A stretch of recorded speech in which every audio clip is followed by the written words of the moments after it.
दो सिस्टम की बात करेंगे जो कि सिंपल हार्मोनिक मोशन एग्जीक्यूट करते हैं। आपके सिलेबस में यही दो दिए हुए हैं। वैसे तो हमारे नेचर में बहुत सारे ऐसे सिस्टम होते हैं जो सिंपल हार्मोनिक मोशन करते हैं। सिंपल हार्मोनिक मोशन का मतलब होता है कि एक ऐसा मोशन जो कि अपने मीन पोजीशन के around two and fro motion करता है। तो ऐसे मोशन को हम लोग क्या कहते हैं? Simple motion. जैसे पेंडुलम का मोशन। तो पेंडुलम का जो मोशन होता है कैसा होता है? Simple harmonic motion. एक ऐसा मोशन जो अपने पाथ को बार बार रिपीट करता है और साइन या कॉस फंक्शन को फॉलो करता है, ऐसे मोशन को हम लोग क्या कहते हैं? Simple harmonic motion. बात समझ में आ गई? तो यहाँ पर हमें दो सिस्टम पढ़ने हैं। सबसे पहले हमें पढ़ना है सिंपल पेंडुलम। इस पे एक्सपेरिमेंट भी है जिसको हम लोग लैब में परफॉर्म करेंगे। ये हमारा सिलेबस हो जाए तो उसके बाद जो बचा हुआ समय होगा इसमें हम लोग जो बचे हुए एक्सपेरिमेंट है उनको हम करेंगे। हमारे पास सारे इंस्ट्रूमेंट है, क्वांटिटी कम है बट मैं आपको सब कुछ बता दूंगा जो आपको जानना चाहिए। राइट, थोड़ा सा पेशेंस आप रखेंगे और मेरे साथ जुड़े रहिए। सिंपल पेंडुलम, राइट, हमें इसमें सिंपल पेंडुलम की बात करनी है। कल मैंने आपको दिखाया था सिंपल पेंडुलम किस तरह से ऑक्सीलेट करता है, उसे हम नॉर्मली सिंपल पेंडुलम कहते हैं। और दूसरा हमें बात करना है मोशन ऑफ ए स्प्रिंग। एक जो स्प्रिंग होता है उसको अगर तुम थोड़ा सा खींच करके छोड़ो तो वो भी क्या करता है? ऑक्सीलेट करता है। तो स्प्रिंग का मोशन भी जो होता है वो कैसा होता है? सिंपल हार्मोनिक मोशन की तरह होता है। तो इन दोनों के लिए हम लोग डिफरेंट पैरामीटर्स की बात करेंगे और किस तरह से ये सिंपल हार्मोनिक मोशन करते हैं इसकी बात भी हम लोग यहाँ पर करने वाले हैं। तो देखिएगा, सबसे पहले इसको थोड़ा सा पढ़ लेते हैं हम लोग, क्या इसका कॉन्सेप्ट है। सो there are many system in the nature which are executes SHM. Here we have to study two type of the system which execute simple harmonic motion. तो सबसे पहले हमें पढ़ना है सिंपल पेंडुलम और दूसरा हमें पढ़ना है मोशन ऑफ स्प्रिंग। राइट, अब मैंने आपको इसके बारे में बताया था कि कैसे आपको नोट्स बनाना है। आपको हूबहू कॉपी नहीं करनी है, आप इसको पढ़िए, समझिए, उसके बाद अपने अकॉर्डिंग नोट्स बनाइए। जरूरी है कि मैंने आपको जो दिया है यही आप लिखें, हूबहू ऐसे कॉपी करते हैं। आप इसको पढ़िए, समझिए, अगर आप इसको और शॉर्ट में बना सकते हैं तो और बनाइए, कोई दिक्कत नहीं है। बस अल्टीमेटली पर्पज ये है कि आपको समझ में आना चाहिए। राइट, अगर आपको समझ में आ रहा है तो ज़रूरी है। नोट्स मेकिंग ज़रूरी है। नोट्स मेकिंग ज़रूरी इसलिए है क्योंकि जब आप पढ़ते हैं और उसको शॉर्ट नोट्स बनाते हैं तो वो आपके लिए एग्जाम में बेनिफिशियल होता है। राइट, और आपके पास एक रिकॉर्ड भी हो जाता है। हमें ये भी तो दिखाना होता है कि हमने काम किया है। राइट, ये भी तो करना होता है ना। तो थोड़ा दिखावा भी ज़रूरी है और थोड़ा काम भी ज़रूरी है ना। अल्टीमेटली पर्पज ये होना चाहिए कि हमें समझ में आ रहा है। चलिए ठीक है। सो इसमें सबसे पहले हम लोग पेंडुलम की बात करेंगे, सिंपल पेंडुलम की बात करेंगे। तो एक आइडियल पेंडुलम किसे कहते हैं? Right, so a ideal simple pendulum consist a heavy point mass. Right, अब यहाँ पे दो चीजें हैं। एक कह रहा है कि हैवी पॉइंट मास। तो पॉइंट मास का मतलब कि इसका साइज जो है बहुत छोटा है और मास जो है थोड़ा ज्यादा है। तो इसीलिए हम लोग क्या करते हैं कि स्फेरिकल बॉब का यूज करते हैं। अब देखिए, जब हम लोगों ने पेंडुलम रखा था तो उसमें एक छोटा सा मेटल का बॉब देखा होगा आपने, वो सॉलिड बॉब होता है, मतलब उसका कुछ मास होता है। राइट, हमने कहा कि an ideal simple pendulum consist of heavy point mass body suspended bye a weightless intangible. अभी बहुत इंपॉर्टेंट है, जो उसमें स्ट्रिंग लगाई जा रही है वो स्ट्रिंग कैसी है? इंटेंजिबल। इंटेंजिबल का मतलब उसमें खिंचाव नहीं होगा। उसमें जब आप मास लगा दोगे तो उसका लेंथ बढ़ेगा या घटेगा नहीं। हालांकि कोई भी वायर या कोई भी स्ट्रिंग जो है वो इंटेंजिबल नहीं होती है ना, टेंजिबल होती है, उसमें कुछ ना कुछ खिंचाव आ जाता है। लेकिन एक आइडियल पेंडुलम उसे कहेंगे जिसमें एक बॉब हो जो कि पॉइंट मास हो, उसका मास काफ़ी ज़्यादा हो, और दूसरा केस ये है कि इसका वेटलेस, मतलब उसमें जो स्ट्रिंग यूज की जा रही है उसका वेट बिल्कुल से बहुत ही नेग्लेजिबल वेटलेस, मतलब उसका वेट बहुत कम हो, है ना, वेट जो है उसका बहुत कम हो, एंड इंटेंजिबल हो। कैसा हो? इंटेंजिबल हो, उसमें खिंचाव न हो, and perfectly flexible string from a rigid support. और उसको हम लोग क्या करें? रिजिड सपोर्ट से टांग दें। राइट, एक रिजिड सपोर्ट के साथ क्या करते हैं? लगा दें, about which it is free to oxidate, जिसके अक्रॉस वो ऑक्सीडेट करने के लिए क्या हो? फ्री। राइट, तो इस पूरे सिस्टम को हम लोग क्या कहते हैं? सिंपल पेंडुलम कहते हैं। राइट, क्लियर हो गया? नीचे करिए, स्क्रॉल करिए, इस पे क्लिक करिए, इस पे क्लिक करिए, पेज पे क्लिक करिए, अब स्क्रॉल करिए। ठीक है, तो अब रुक जाइए। ओके, अब यहाँ पे देखिएगा, ये छोटा सा बना करके दिखाया गया है कि यहाँ पे एक रिजिड सपोर्ट है। तो फिजिक्स में रिजिड सपोर्ट को दिखाने के लिए हम लोग इस तरह से दिखाते हैं। यहाँ पर एक बॉब है जिसकी लेंथ L है, यहाँ पे स्ट्रिंग लगी हुई है जिसकी लेंथ L है, यहाँ पे एक छोटा सा बॉब है जिसका मास स्मॉल है। ठीक है, और ये सॉलिड बॉब है। राइट, हॉलो या जो है ऐसा नहीं है, ये क्या है? बिल्कुल से सॉलिड है। राइट, इसका मास है, कुछ छोटा सा स्पेस है उसमें उसका मास है। राइट, तो इसको हम लोगों ने इस तरह से हैंग कर रखा है। अब इसको पीछे ले जाकर अगर मैं छोड़ता हूँ तो क्या करता है? सिंपल हार्मोनिक मोशन करता है। ये अपनी मीन पोजीशन के क्रॉस क्या करेगा? ऑक्सीलेट करेगा। ठीक है, सो बट इन रियलिटी, अब देखो ये एक्चुअल में एग्जिस्ट नहीं करता, but in the reality neither point mass not the weightless string exist. मतलब रियलिटी में ना तो कोई भी ऑब्जेक्ट जो है पॉइंट मास हो सकता है, राइट, और ना ही कोई स्ट्रिंग जो है वो इंटेंजिबल हो सकती है, राइट, या वेटलेस हो सकती है, कुछ ना कुछ तो वेट उसका रहेगा ही। So we can never construct a simple pendulum. Right. तो हम कभी भी सिंपल पेंडुलम नहीं बना सकते which is strictly according to the definition, जो कि अकॉर्डिंग टू द डेफिनेशन हम लोग बना सकते हैं, बट अकॉर्डिंग टू डेफिनेशन नहीं बना सकते, क्योंकि आप जानते हैं कि फिजिक्स में आइडियल कॉन्सेप्ट बहुत सारे हैं, है ना, एक्चुअल चीजें बिल्कुल डिफरेंट होती हैं। तो ये हमारे पास एक सिंपल पेंडुलम है, आप इसको ध्यान से समझिएगा। ये आपके पास एक पेंडुलम है जिसका मास यहाँ है, इस स्क्वायर की लेंथ जो है या इस स्ट्रिंग की लेंथ कितनी है, ये किसी एक सिचुएशन में जब आप उसको डिस्प्लेस करते हो तो यहाँ पे इसका एंगुलर डिस्प्लेसमेंट होता है, ध्यान दीजिएगा, यहाँ पे थीटा डिस्प्लेसमेंट होगा। जब थीटा डिस्प्लेसमेंट होगा तो ध्यान से समझिएगा कि जब ये अपनी मीन पोजीशन पर था, ये पेंडुलम जब अपनी मीन पोजीशन पे था, तो इस मास की वजह से इसका वेट नीचे की तरफ काम कर रहा था। इसका वेट जो है इस स्ट्रिंग पे लगने वाले टेंशन के क्या था, बराबर था, राइट। आप जानते हैं कि जब ये नीचे की तरफ खींचेगा तो स्ट्रिंग में एक टेंशन आ जाएगा, एक खिंचाव आ जाएगा, जिसे आप लोग टेंशन कहते हैं। टेंशन भी एक तरह का फोर्स होता है। जब किसी ऑब्जेक्ट पे आप फोर्स लगाते हैं उसका एक अपोजिट रिएक्शन होता है, जैसे मैं खड़ा हूँ तो एक अपोजिट रिएक्शन हो रहा है, तो यहाँ रिएक्शन हो रहा है। इसी को अगर मैं एक स्ट्रिंग में ऑब्जर्व करूँ तो स्ट्रिंग में क्या बन जाता है, टेंशन। अब आपने यहाँ पे मास लगाया तो मास का वेट नीचे की तरफ काम कर रहा है, और जिसके जस्ट अपोजिट क्या करेगा, टेंशन ऊपर की तरफ काम करेगा। इसी वजह से इस स्ट्रिंग में खिंचाव आ जाता है, इसी को हम लोग टेंशन कहते हैं। तो इसका टेंशन और इसका मास आपस में बराबर है, लेकिन जैसे ही आपने इसको पीछे की तरफ थोड़ा सा डिस्प्लेस किया तो क्या हुआ, अब ये कुछ एंगल बना रहा है इसके साथ, तो यहाँ पर इसके कंपोनेंट्स काम करने लगेंगे।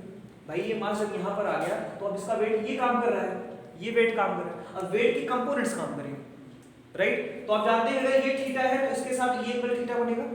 अब इसको आप जानते हैं थीटा के साथ वाला जो एंगल होता है वो हॉरिजॉन्टल कंपोनेंट होता है, that is the mg cos theta, right. और इसका ये वर्टिकल वाला कंपोनेंट क्या हो जाएगा, mg sin थीटा, राइट। अब देखना टेंशन ऊपर की तरफ काम कर रहा है और इसका horizontal component mg cos theta नीचे की तरफ काम कर रहा है, तो टेंशन और हॉरिजॉन्टल कंपोनेंट ये दोनों आपस में बराबर है, so they will cancel each other, एक दूसरे को क्या कर देंगे, कैंसिल कर देंगे। अब देखना इसके पास mg sin थीटा किधर की तरफ काम कर रहा है, towards the centre, towards the mean position. तो इस mg sin थीटा की वजह से ये जो बॉब होगा ये इस मीन पोजीशन की तरफ आएगा, मतलब जो रीस्टोरिंग फोर्स है वो mg sin थीटा का काम कर रही है। जो मैंने आपको बताया कि ये बॉब क्यों अपनी पोजीशन में आ जाएगा, तो अपनी पोजीशन में इसलिए आ जाएगा क्योंकि इस पे एक रीस्टोरिंग फोर्स काम कर रहा है।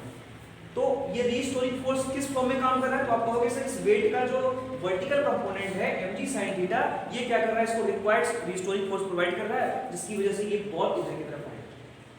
बोलो भाई समझ में आ गई बात, ठीक है। अब चलिए ऊपर करिएगा थोड़ा सा,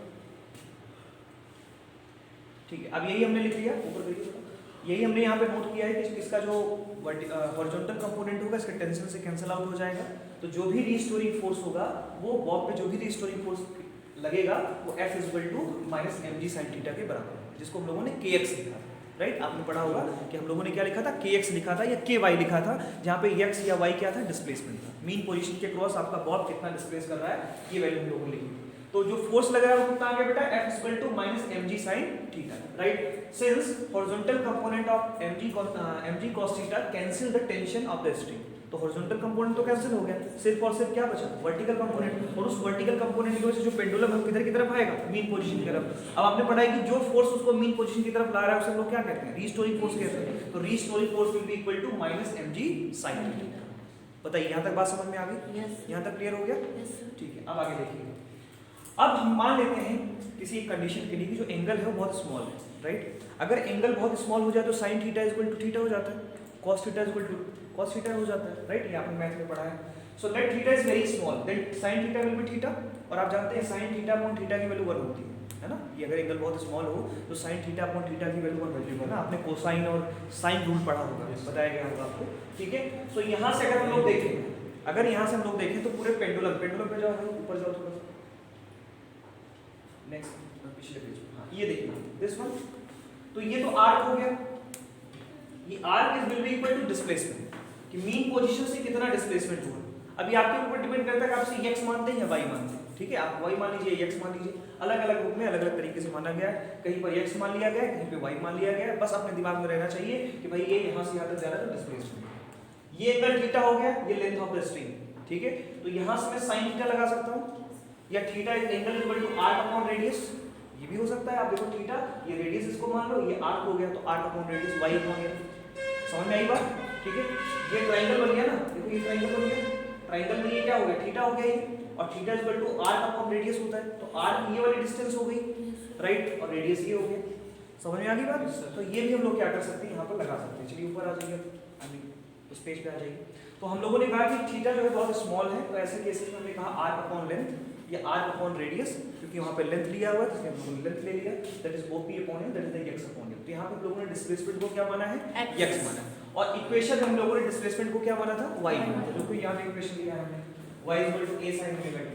यहाँ पे डिस्प्लेसमेंट क्या लिया आप लोगों ने, y लिया है, डजंट मैटर, आप x = a sin omega t लिख दीजिए, कोई दिक्कत नहीं है, बस समझ में आना चाहिए आपको। तो यहाँ से हमारे पास x अपॉन एल आ गया। बताइए यहाँ तक बात क्लियर है। अब देखिएगा जो अभी आप लोगों ने रीस्टोरिंग फोर्स लिखा था, restoring force F = -mg sin theta, क्योंकि अभी आपने कहा कि sin थीटा बहुत स्मॉल हो गया, तो sin थीटा की जगह पे थीटा रख लिया हम लोगों ने, तो यहाँ पे क्या बन गया, F -mg, और यहाँ पे थीटा की जगह पे x/a लिख दिया। कहाँ से, ये वाला रिलेशन को, ठीक है, यहाँ पे रख दिया। क्लियर है। अब आपको पता है कि जो फोर्स होता है वो मास इनटू एक्सेलरेशन है, तो हमने लिख लिया mass into acceleration, and this will be equal to -mg x upon l। m से m कैंसिल हो गया, राइट, m से m कैंसिल हो गया, तो आपके पास क्या रिलेशन आ गया, a = -g x upon l। यहाँ तक क्लियर है, ठीक है। अब आपने यहाँ से क्या प्रूव किया, आपने यहाँ से बेसिकली ये प्रूव किया कि जो एक्सेलरेशन है is directly proportional to -x।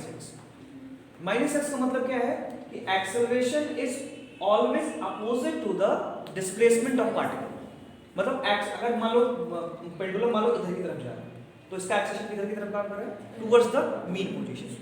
समझ में आ रही बात। तो हमेशा जो एक्सेलरेशन किधर की तरफ काम करेगा, मीन पोजीशन, और जब भी ऐसा कभी होगा तो बॉडी क्या करेगी, सिंपल हार्मोनिक मोशन करेगी। तो याद रखना है कि जब भी एक्सेलरेशन हमेशा मीन पोजीशन की तरफ टेंड्स हो या जो है डिस्प्लेसमेंट के जस्ट अपोजिट हो, तो ऐसे केसेस में जो बॉडी होती है वो सिंपल हार्मोनिक मोशन क्या करती है, एग्जीक्यूट करती है, right. So this is the proof that, यही आपको प्रूफ करना था, a is directly proportional to -x।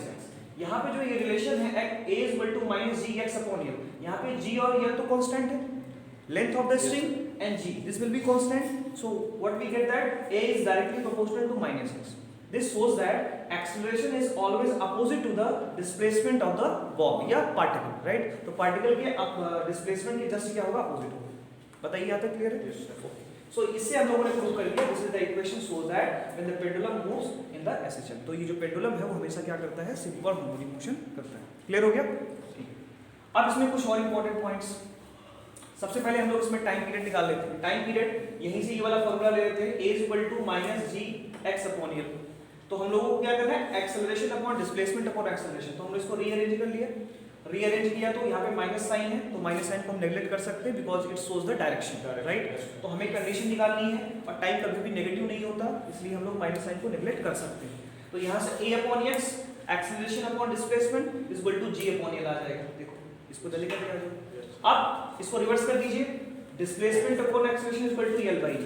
अभी आप लोगों ने टाइम पीरियड का फॉर्मूला निकाला है कि e = 2π डिस्प्लेसमेंट अपॉन एक्सेलरेशन। तो डिस्प्लेसमेंट अपॉन एक्सेलरेशन की जगह पे हम लोग क्या लिख सकते हैं, length upon g, l upon g लिख सकते हैं। देखो ये displacement upon acceleration, this will be equal to l upon g। तो हम लोग इस फॉर्मूले में क्या लिख सकते हैं, t = 2π√l/g, राइट। इसका मतलब जो टाइम पीरियड ऑफ पेंडुलम होता है वो बॉब के मास पे डिपेंड नहीं करता, आप कितना भी बड़ा मास उसमें लगा लो कोई फर्क नहीं पड़ता, वो डिपेंड करेगा लेंथ ऑफ द स्ट्रिंग और ग्रेविटी पे डिपेंड करेगा। ग्रेविटी पे डिपेंड करने का मतलब अगर आप पेंडुलम अर्थ सरफेस पे चला रहे हो तो उसका टाइम पीरियड कुछ और होगा, माउंटेन पे लेके चले जाओ तो वहाँ पे उसका टाइम पीरियड क्या हो जाएगा, डिक्रीज कर जाएगा। क्यों? क्योंकि g की वैल्यू क्या होगी, देखो l/g, तो g के क्या है, इनवर्सली प्रोपोर्शन है। अभी इसकी बात करेंगे हम लोग आगे, चलिए आ जाइए। ओके, तो यहाँ से हमारे पास फॉर्मूला आ गया t = 2π√l/g। तो यहाँ से समझ में आता है कि किसी भी सिंपल पेंडुलम का जो टाइम पीरियड होता है वो डिपेंड करता है लेंथ पर। जितना बड़ा लेंथ आप रखेंगे उतना ज़्यादा टाइम पीरियड लगेगा। समझ में आ रही बात है ना। आप लोग देखिए झूला वगैरह बनाते हैं तो जो बड़ा झूला होगा, जितनी बड़ी रस्सी आप लगाओगे उतनी दूरी तक आप जाओगे, उतना बड़ा उसका एम्पलीट्यूड होगा और उतना टाइम उसको लगेगा।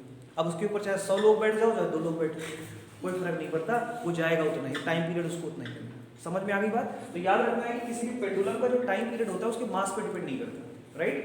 उसके मास पर डिपेंड नहीं करेगा, आप कितने भी लोग बैठ जाओ। अब नीचे झूला है, जाकर के 4 लोग बैठ जाओ, कोई कहे भाई क्यों, कि सर ने बताया था कि मास पर डिपेंड नहीं करता, है ना, झूला ही टूट जाएगा भाई, इतना नहीं लगाना, ठीक है। तो कॉमन सेंस भी यूज करना है उसमें, है ना, फिजिक्स के रूल पे ये सारी चीजें नहीं चलती। तो t = 2π√l/g, है ना। तो ये समझ में आता है कि t is directly proportional to l and t is inversely proportional to g, मतलब g की वैल्यू अगर बढ़ेगी तो t क्या हो जाएगा, रिड्यूस हो जाएगा। और आप जानते हैं कि हाइट पर जाने पर g की वैल्यू क्या होती है, डिक्रीज करती है।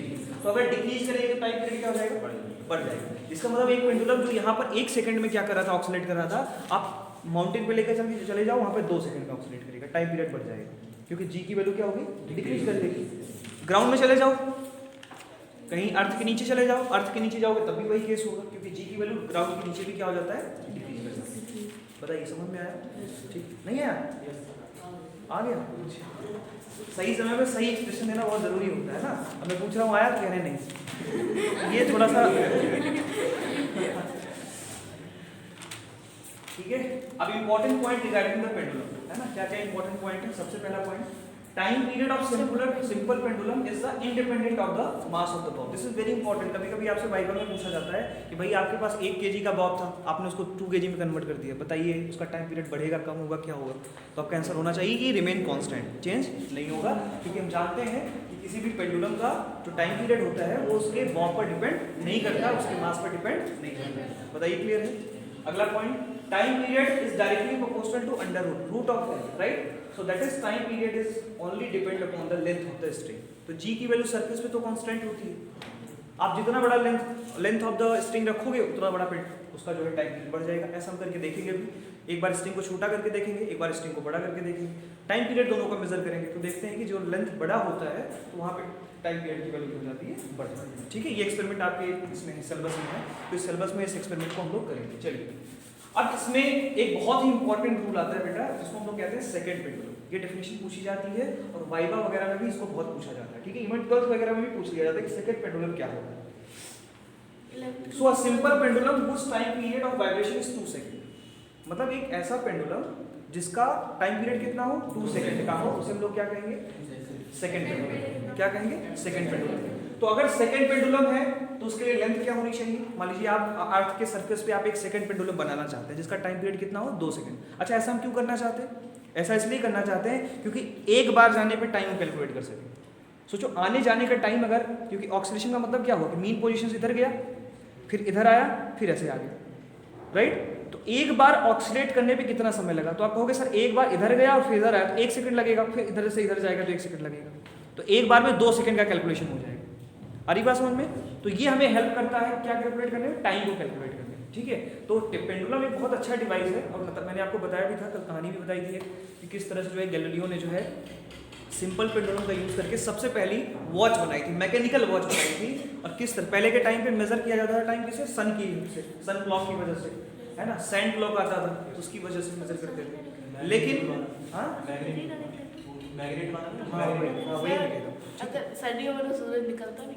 हाँ, तो उसके और भी मेथड्स होते थे टाइम को मेजर करने के, और भी उनके जो कन्वेंशनल मेथड होते थे। आप पढ़ेंगे तो आपको बहुत सारी चीज़ें मिलेंगी, है ना।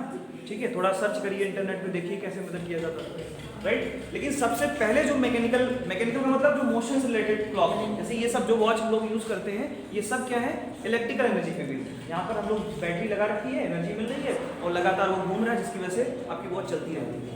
पहले के टाइम पे वो वाली वॉच आती थी, इसमें हम लोग क्या करते थे, चाबी भरते थे, चाबी जब भर देते थे वो लगातार घूमता रहता था, उसे मैकेनिकल वॉच कहते थे, है ना, राइट। तो सबसे पहली मैकेनिकल वॉच जो है इसी प्रिंसिपल पे बेस्ड थी, that is T = 2π/L/, right. तो सेकंड पेंडुलम क्या होता है बेटा, एक ऐसा पेंडुलम जिसका टाइम पीरियड कितना हो, 2 सेकंड का हो, उसे हम लोग सेकंड पेंडुलम कहते हैं। अब इसके लिए हम लोग निकाल लेते हैं कि भाई कितनी लेंथ रखी जाए तो उसका टाइम पीरियड 2 सेकंड हो जाएगा। तो सबसे पहले हमने कहा कि g की वैल्यू 9.8 मीटर पर सेकंड सरफेस पे होती है। L की वैल्यू हमें निकालनी है, तो हमने इस फॉर्मूले को रीअरेंज कर लिया, क्योंकि हमें पता है कि सेकंड पेंडुलम उसे कहेंगे जिसका टाइम पीरियड 2 सेकंड हो, तो T = 2 सेकंड रख देना है। तो हम लोगों ने इसको रीअरेंज कर लिया, तो देखो L = आ जाएगा 4 × G/4πr², यही हो जाएगा ना। तो यहाँ से L = क्योंकि दोनों तरफ स्क्वायर कर दोगे आप तो ये T² हो जाएगा, ये 4π² हो जाएगा, L/G हो जाएगा। L निकालना है, क्रॉस मल्टीप्लाई करके इसको डिवाइड कर दो, तो T × G/4π²। अब इसमें सभी वैल्यूज आपको पता होती हैं, इसमें रख दीजिए। जब इसमें आप रखेंगे तो यहाँ से देखिए आ जाएगा 0.993 मीटर। 0.993 मीटर का मतलब हुआ 99.3 सेंटीमीटर, और 99.3 सेंटीमीटर का मतलब 100 सेंटीमीटर, और 100 सेंटीमीटर का मतलब 1 मीटर। आई बात समझ में? इसका मतलब अगर आपके पास एक पेंडुलम है जिसमें स्ट्रिंग की लंबाई कितनी है 1 मीटर है, तो उसको ऑक्सीलेट करने में कितना समय लगेगा? 2 सेकंड का समय लगेगा, और इसी को हम लोग क्या कहते हैं? सेकंड पेंडुलम कहते हैं। क्लियर हो गया? समझ में आ गई बात? ठीक है, तो दिस इज द सो अब ये पूछा भी जाता है कि कितनी लेंथ होगी, कभी कभी कॉम्पिटिटिव एग्जाम में भी पूछा गया 1-2 बार कि कितनी लेंथ सेकंड पेंडुलम की लेंथ कितनी होती है, तो आपका आंसर होगा 99.3। तो रफली याद रखना है कितना? 1 मीटर। तो 1 मीटर का अगर आपके पास स्ट्रिंग का कोई पेंडुलम है तो उसका टाइम पीरियड कितना होगा बेटा? 2 सेकंड। इधर क्लियर? चलिए नेक्स्ट आ जाते हैं। अब इसमें जो ये फॉर्मूला अभी हम लोगों ने पढ़ा था, इसी के बेस पे हम लोग कुछ रूल बनाते हैं जिसको हम लोग कहते हैं लॉ ऑफ पेंडुलम। क्या कहते हैं? Law of pendulum. सबसे पहला जो रूल है वो पहला रूल है that is the law of length, right? तो बेसिकली जो फॉर्मूला है उसी को एक्सप्लेन किया गया है कि जो टाइम पीरियड होता है वो लेंथ पे डिपेंड करता है, इसी को हम लोग कहते हैं लॉ ऑफ लेंथ। दूसरा कहता है कि law of acceleration. Law of acceleration ये कहता है कि t is inversely proportional to 1/√g, right? g पे डिपेंड करेगा, g बढ़ेगा तो t कम होगा, इनवर्सली प्रोपोर्शनल होता है। इसके बाद जो थर्ड है वो लॉ ऑफ मास। तो लॉ ऑफ मास ये कहता है कि मास इंडिपेंडेंट होता है। सिंपल पेंडुलम का जो टाइम पीरियड होता है वो मास इंडिपेंडेंट होता है, वो मास पे डिपेंड नहीं करता, राइट? सो ये 3 रूल क्या करने हैं आपको याद रखने हैं। तो अगर आता है तो what is the law of pendulum, तो आपको ये तीनों क्या करने पड़ेंगे एक्सप्लेन करने पड़ेंगे। तो सिंपल सा याद रखना है t = 2/√L/c, राइट? क्लियर हो गया? समझ में आ गई बात? अब चलिए थोड़ा सा आगे चलते हैं। सेकंड हम लोग सिस्टम डिस्कस करेंगे जो कि आपका ऑक्सीलेशन करता है, इसे हम लोग कहते हैं that is the motion of a spring, right? एक जो स्प्रिंग का मोशन होता है ये क्या करता है? सिंपल हार्मोनिक मोशन करता है। स्प्रिंग के मोशन से आप किसी भी सॉलिड के अंदर किस तरह से वाइब्रेशन होता है उसको समझ सकते हैं, राइट? जैसे मैंने इसके ऊपर स्टक किया तो आपको साउंड सुनाई दे रहा है। साउंड सुनाई देने का मतलब क्या हुआ कि वो उसके मॉलिक्यूल वाइब्रेट करते हैं। अब वाइब्रेट करने का मतलब मैंने आपको बताया था ऑक्सीलेशन और वाइब्रेशन में क्या अंतर है। ऑक्सीलेशन और वाइब्रेशन में अंतर सिर्फ टाइम पीरियड का है। टाइम पीरियड अगर बहुत शॉर्ट है तो क्या हो जाएगा? वाइब्रेशन, और अगर टाइम पीरियड थोड़ा ज्यादा है तो क्या कहलाएगा? ऑक्सीलेशन। वाइब्रेशन को आप नहीं देख सकते हैं, ऑक्सीलेशन को देख सकते हैं। समझ में आ गई बात? अब ये जो मैं बोल रहा हूँ मेरी साउंड को आप सुन पा रहे हैं, ये भी ऑक्सीडेशन की वजह से हो रहा है, राइट? मेरा वोकल कार्ड वाइब्रेट कर रहा है ना, जो कि एयर को कंप्रेस कर रहा है और रेयर फ्रैक्शन क्रिएट कर रहा है, और ये कंप्रेशन और रेयर फ्रैक्शन स्पेस में फैल रही है, इस मीडियम में फैल रही है, और इस मीडियम के थ्रू ये कंप्रेशन और रेयर फ्रैक्शन आपके ईयर ड्रम पे जाकर के स्टक कर रहा है और आपका ईयर ड्रम वाइब्रेट करता है। उसमें तीन तरह की बोन्स होती है, एनविल और पता नहीं कौन सी होती है, स्टिरअप, इनविल और एक और हैमर, राइट? तो ये तीनों बोन्स क्या करती हैं? इसको इलेक्ट्रिकल सिग्नल्स में कन्वर्ट करती है और ये हमारे माइंड में जाता है, माइंड हमारा समझ पाता है इसको। समझ में आ गई बात? तो कहने का मतलब ये पूरा प्रोसेस जो है वो मैकेनिकल है। पूरा का पूरा प्रोसेस कैसा है? मैकेनिकल का मतलब मोशन से रिलेटेड है ना। अगर ये मीडियम हटा दिया जाए हमारे आपके बीच का तो क्या होगा? आप मेरी वॉइस को सुन नहीं पाएंगे, ठीक है? तो हम लोग इसीलिए जब स्पेस में लोग जाते हैं तो उनको साइन कन्वेंशन सिखाया जाता है कि भाई साइन में कैसे बात करें। आपने शायद देखा भी होगा आजकल डीडी न्यूज़ अगर आप लोग देखते होंगे या अगर कोई भी राज्यसभा टीवी वगैरह देखते होंगे, कुछ अच्छे चैनल देखा करो आप लोग, है ना? हमेशा मूवी वगैरह मत देखा करो, थोड़ा न्यूज़ वगैरह देख लिया करो कि क्या हो रहा है। तो वहाँ पे आप देखोगे कि वो बगल में जो वो साथ में एक साइन कन्वेंशन के साथ भी समझाती रहती है, ताकि जो दिव्यांग लोग हैं जो नहीं सुन सकते हैं वो लोग क्या कर सकें, उसको समझ सकें, ठीक है? तो साइन कन्वेंशन भी काफ़ी इंपॉर्टेंट होता है, राइट? हम लोग आगे बीएड करते हैं तो बीएड स्पेशल बीएड भी होता है, उसमें विकलांगों को कैसे पढ़ाया जाए उसके लिए भी एक अलग से टास्क होता है कि उनको कैसे सिखाया जाए, कैसे बताया जाए, राइट? तो ये तो मान लो अभी नॉर्मल आप लोग हैं, लेकिन ऐसे बड़े बड़े कॉलेज जो है विकलांगों के लिए भी होते हैं जिन्हें आजकल दिव्यांग कहा जाता है ना। ठीक है, चलिए तो हम लोग इसकी बात करते हैं मोशन ऑफ द स्प्रिंग। तो मोशन ऑफ द स्प्रिंग को समझ करके आप किसी भी सॉलिड के अंदर होने वाले वाइब्रेशन को समझ सकते हैं, ठीक है? क्योंकि आप जानते हैं कि जब हम लोग मैकेनिकल प्रॉपर्टी ऑफ मैटर पढ़ रहे थे तो वहाँ पे हमने देखा था कि जो मॉलिक्यूल होते हैं वो एक स्प्रिंग से जुड़े हुए होते हैं, स्प्रिंग लाइक फोर्स से जुड़े हुए होते हैं, जो कि उनको क्या करते हैं? वाइब्रेट करते हैं। और हमारे नेचर में मैं आपको बताऊं कि हमारे नेचर में जितने भी मॉलिक्यूल, जितने भी बॉडीज देख रहे हो सब के सब क्या कर रहे हैं? वाइब्रेट कर रहे हैं। इवन हम भी वाइब्रेट कर रहे हैं, जितनी बड़ी बड़ी बिल्डिंग्स आप देख रहे हो सब वाइब्रेट कर रहे हैं, राइट? हमारे नेचर का ईच एंड एवरी पार्टिकल जो भी है मैटर के फॉर्म में सबका सब क्या कर रहा है? वाइब्रेट कर रहा है, इंटरेक्ट कर रहा है, ठीक है? समझ में आ रही बात? इसकी बात हम लोग आगे करेंगे। चलिए सो हम लोग थोड़ा सा पीछे करिएगा, राइट? इसको थोड़ा ध्यान से देखिए। एक स्प्रिंग है आपके पास, मान लेते हैं इस स्प्रिंग की लेंथ L है, राइट? इसके साथ एक मास हमने अटैच कर दिया जिसका मास जो है m, राइट? एक मास इसके साथ हमने अटैच कर दिया। अब देखना ये जो मास है अभी ये मेन पोजीशन पे है, हमने इस स्प्रिंग को थोड़ा सा कंप्रेस किया। जब कंप्रेस करेंगे तो उसके बीच की जो लेंथ है वो डिक्रीज करेगी और ये कंप्रेस हो जाएगा। यहाँ पे कंप्रेस करके इसको हमने छोड़ दिया। जैसे ही छोड़ेंगे ये मेन पोजीशन पे नहीं रुकेगा, इधर की तरफ चला जाएगा यहाँ तक, और फिर वापस आएगा, फिर इधर की तरफ जाएगा, और हर बार ऑक्सीलेट करते करते लास्ट में आकर के रुक जाएगा।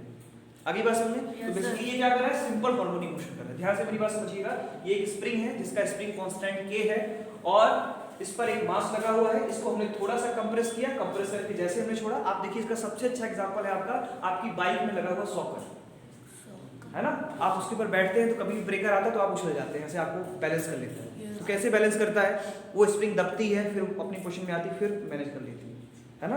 आप देखिए जितने भी व्हीकल्स होते हैं, बड़े बड़े व्हीकल्स होते हैं, उसमें वो लगा होता है, क्या कहते हैं उसे, पहिए के नीचे ऐसे टेढ़ा कमानी, हिंदी में कहते हैं कमानी, तो उसके नीचे कमानी लगी हुई होती है। तो वो क्या करती है, उसको बैलेंस करती है ना, कि भाई अगर मान लो कि ब्रेकर आया, उस पर लोड है, तो लोड पहले तो भाई नीचे जाएगा, फिर वो उसको बैलेंस कर लेते हैं। समझ में आ गई बात? ठीक है, कभी कभी कमानी टूट भी जाती है, जैसे एक्सीडेंट हो जाता है, राइट? तो बेसिकली ये सब सारा का सारा इसी के ऊपर बेस्ड होता है। समझ में आ रही बात? चलिए थोड़ा ऊपर करते हैं। ओके, सो एक स्प्रिंग को जब हम लोग खींचते हैं, ध्यान से मेरी बात समझिएगा, जब भी किसी भी स्प्रिंग को हम लोग खींचते हैं तो एक रिस्टोरिंग फोर्स उसमें भी लगता है। जैसे स्प्रिंग को हमने खींचा या रबड़ को हमने खींचा, तो रबड़ को जो हम लोग खींचते हैं तो हम लोग अंदर की तरफ एक फोर्स लग रहा है, क्योंकि उसके पास पोटेंशियल एनर्जी है। आप पोटेंशियल एनर्जी क्या खींच जा रहे हैं, जितना ज़्यादा आप उसको खींचोगे उतना ज़्यादा एनर्जी उसमें क्या हो जाएगी, स्टोर हो जाएगी, उतना ज़्यादा आपको वर्क डन करना पड़ेगा। एक स्प्रिंग को जितना ज़्यादा आप खींचोगे उतना ज़्यादा फोर्स लगाना पड़ेगा, एक रबड़ को जितना ज़्यादा खींचोगे उतना ज़्यादा फोर्स लगाना पड़ेगा आपको, राइट? और ये डिपेंड करता है F = kx, जहाँ पे k को हम लोग कहते हैं स्प्रिंग कांस्टेंट। क्या कहते हैं बेटा? Spring constant, right? और इसके पहले भी हम लोग पढ़ चुके हैं जिसको रीस्टोरिंग फोर्स कहते थे, F = kx, और वहाँ पे कहते थे कि k होता है omega square omega square m। क्या होता है? Omega square m। ये कैसे आता है इसको थोड़ा सा देख लेते हैं। देखिए F होता है minus omega square m × x, यही होता है ना, क्योंकि A होता है minus omega square y। Acceleration को मास से मल्टीप्लाई करोगे तो फोर्स मिल जाएगा। सो F minus omega square y था, यहाँ पे हमने x लिया है डिस्प्लेसमेंट को, तो माइनस ओमेगा स्क्वायर x और इसके साथ मास मल्टीप्लाई कर दिया तो फोर्स पता चल गया। फोर्स को लिख सकते हैं मास इनटू एक्सेलरेशन, क्योंकि एक्सेलरेट कर रहा है ना, स्प्रिंग जो है एक्सेलरेट कर रहा है, तो फोर्स को मैं लिख सकता हूं मास इनटू एक्सेलरेशन, और यहां से माइनस ओमेगा, तो A = minus omega square x, और यहां से मैं प्रूव कर सकता हूं कि A directly proportional to minus x, और यही कंडीशन फिर से देखो हमने डिराइव कर दी, जो कि हमने सिंपल पेंडुलम के लिए डिराइव किया था। वहां पर भी हमने डिराइव किया था कि जो एक्सेलरेशन होता है it is opposite to the displacement, और यहां पर भी हमने ये कंडीशन प्रूव कर दी। इसका सीधा सा मतलब ये है कि ये भी क्या करेगा, सिंपल हार्मोनिक मोशन सैटिस्फाई करेगा। तो ये कंडीशन आ गई, समझ में आ गई बात? अब देखिए जितने भी मोशन होते हैं सबके लिए एक कंडीशन होती है। जैसे अगर आपको प्रोजेक्टाइल मोशन याद होगा तो हम लोगों ने एनालाइज करने के बाद एक इक्वेशन डिराइव किया था। डिराइव करने के बाद हमने कहा कि this equation is similar to equation of parabola, और फिर हमने कहा कि जब भी कोई भी ऑब्जेक्ट प्रोजेक्टाइल मोशन करेगा तो वो पैराबोलिक पाथ क्या करेगा, फॉलो करेगा। तो हमने उसके इक्वेशन को डिराइव कर दिया था। तो मैथमेटिक्स की हेल्प से हम लोग क्या करते हैं, फिजिक्स में उसका यूज करते हैं, मतलब मैथमेटिक्स का यूज हम लोग फिजिक्स में करते हैं, और ये शो करने की कोशिश करते हैं मैथमेटिकली कि देखिए ये बात सही है। तो हमने पढ़ा है कि एक्सेलरेशन अगर डिस्प्लेसमेंट के अपोजिट है तो ये ऑब्वियस सी बात है कि कोई भी ऑब्जेक्ट क्या करेगा, सिंपल हार्मोनिक मोशन करेगा। तो देखिए हम लोगों ने क्या किया, हम लोगों ने किसी भी स्प्रिंग के साथ किस तरह से सिंपल हार्मोनिक मोशन हो सकता है उसके लिए हम लोगों ने ये सेम कंडीशन डिराइव कर दी। इसका सिंपल सा मतलब है कि कोई भी स्प्रिंग जो है वो क्या करेगा, सिंपल हार्मोनिक मोशन करेगा। क्लियर हो गया? ठीक है। अब वही सेम चीज है कि इसका कैसे निकालोगे आप, मतलब टाइम पीरियड कैसे निकालोगे। तो रुक जाओ भाई, F = -kx, F = ma -kx, x/a = -k/e, right? तो यहाँ से a/x = m/k। अब आपके पास से ये फॉर्मूला है, E = 2π डिस्प्लेसमेंट अपॉन एक्सेलरेशन। तो अब आपने यहाँ पे लगा दिया, देखिए आपके पास आ गया T = 2π√m/k। अब यहाँ पे देखिए जो टाइम पीरियड है वो मास पर डिपेंड करता है। This is very important. कहते हैं कि बुलेट पे जितने ज्यादा लोग बैठेंगे बुलेट उतनी तेजी से भागेगी। 4 लोग बैठ जाते हैं, देखा होगा नॉर्मली, है ना? उसको थोड़ी सी मतलब अलग तरीके की उसको जो है अलग तरीके से लोग ट्रीट करते हैं उसको। तो कहते हैं सर इंजन जितना गर्म होगा उतनी तेज भागेगी, उतना तेज भागेगा, ऐसा मतलब परसेप्शन है। तो एक चीज बताओ मुझे, अगर मान लो बाइक के ऊपर 4 लोग बैठे है ना, तो मान लो ब्रेकर आया बीच में, इसको तुमने एक्सपीरियंस किया होगा, मैं तुम्हें एक्सपीरियंस वाली चीजें बता रहा हूँ, मैं तुम्हें किताबी ज्ञान नहीं बता रहा हूँ, जो तुमने फील किया होगा वो मैं बता रहा हूँ।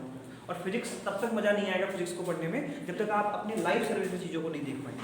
अब मान लो एक बाइक है उसके ऊपर 3 लोग बैठे हैं लाइफ से, है ना, तो और एक बाइक है जिसमें 2 ही लोग बैठे हैं, अचानक से ब्रेकर आ गया और ब्रेकर आया तो जो तीन लोग जिस पे बैठे हैं उनका ऑक्सीजन ज्यादा होगा, राइट? वो ज्यादा तेजी से ऑक्सीलेट करेंगे और जो दो लोग बैठे हैं आराम से निकल जाएंगे। मान लो एक ही व्यक्ति बैठा है तो आराम से वो निकल जाएगा, उसमें कोई ऑक्सीलेशन नहीं होगा। इस चीज को ऑब्जर्व करना है। तुम अगर बाइक में 3 लोग बैठे हैं तो सॉकर पे ज्यादा फोर्स लगेगा, मास ज्यादा है तो ऑक्सीलेशन ज्यादा होगा। आप ज्यादा बार एंजॉय करेंगे और अगर आप अकेले हैं तो एक ही बार एंजॉय करेंगे। आरी बात समझ, इसका मतलब अगर आपको एंजॉय लेना है तो 4-4 लोग बैठ के जाओ। अब कोई अगर आप पकड़ ले, मान लो रास्ते में पुलिस वाले मिल गए, पूछ लिया भाई क्या हुआ, क्यों 4-4 लोग जा रहे हो, तो कह दो भाई हमने फिजिक्स में रूल पढ़ा था। ठीक है, समझ में आ रही बात। तो ये तब ये कहेगा देखो हमारे बच्चों को ये सब पढ़ाया जाए, तो थोड़ा कॉमन सेंस भी यूज करना है। T = 2π√m/k, तो इसका टाइम पीरियड किस पे डिपेंड करेगा? मास ज्यादा होगा तो टाइम पीरियड ज्यादा होगा। अब ज्यादा देर तक हवा में रहेंगे। अब देखिए आप जाते हैं ना, अभी नुमाइश वगैरह घूमने जाएंगे तो 31 तारीख से स्टार्ट हो रही है नुमाइश, पता ही होगा आपको, है ना। तो वहाँ पे जंपिंग वाला होता है ना, जंपिंग वाला, इसको जंप करते लोग, है ना। अब जितना, अब देखना है, ऑब्जर्व करना कि 2 बच्चे, एक को मोटा तगड़ा है और एक थोड़ा सा पतला सा है, मोटा वाला है, चले गए तो छोटा वाला जो पतला वाला है वो कम उछलेगा और मोटा वाला देखो तो उसका बेसिक रीजन क्या है? T is directly proportional to M, जिसका मास ज्यादा होगा उसका M भी ज्यादा। क्लियर हो गया, है ना। इसलिए अपना वेट बढ़ाओ। निखिल ज्यादा एंजॉय करेगा और ये कम एंजॉय करेगा। समझ में आ रही बात। तो देखो मोटे होने के अपने भी फायदे हैं। तो फिजिक्स ये कहता है कि मोटा होना चाहिए, मोटा होने में कोई बुराई नहीं है, आप जाएंगे तो अच्छा लगेगा। तो T = 2π√m/k। क्लियर हो गया। चलिए अब इसमें 2-3 चीजें हैं जो हमें पढ़ना होता है, क्योंकि स्प्रिंग वाला थोड़ा सा इंपॉर्टेंट है। इंपॉर्टेंट इसलिए है क्योंकि इसमें हम लोग क्या करते हैं, स्प्रिंग को कंबाइन करते हैं। अब देखिए सॉकर जो लगा होता है बाइक में दोनों तरफ लगा होता है। अगर आप देखो केवल एक स्प्रिंग नहीं लगी रहती। अच्छा, अब कुछ बाइक में बीच में भी लगा रहता है। देखो इनको ज्यादा नॉलेज नहीं, सही है भाई। देखो हम तो बाइक चलाते नहीं, आप तुम्हें ज्यादा जानकारी होगी इस विषय में। तो कभी कभी एक बाइक में एक ही सॉकर लगा हुआ होता है, राइट, और किसी में 2 लगे हुए होते हैं।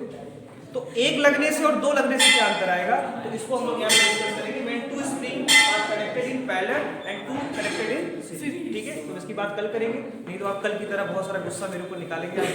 तो इससे पहले कि गुस्सा निकाले हम आपको छोड़ देंगे।